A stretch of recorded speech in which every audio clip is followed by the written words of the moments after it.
Hey guys, welcome back to Fast Fix. In this video, we're going to show you how to recover deleted messages on WhatsApp without backup. So to do that, let's just open your file manager. And from here, just need to tap on the Android folder. Now, once you tap on the Android folder, as you can see, tap on the data. And here, as you can see, there's a message pops up. Just need to tap on this view in files. So tap on the button right here and open up this another file manager.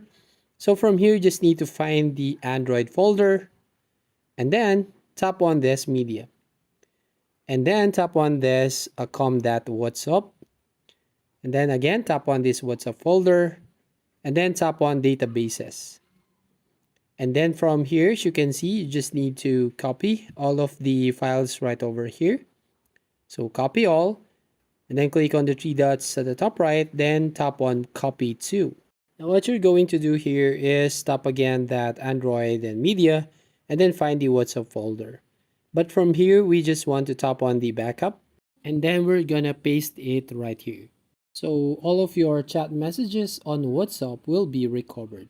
And that's it. If you find this video helpful, please consider to like and subscribe to the channel, and don't forget to hit the notification bell to notify you on the next video.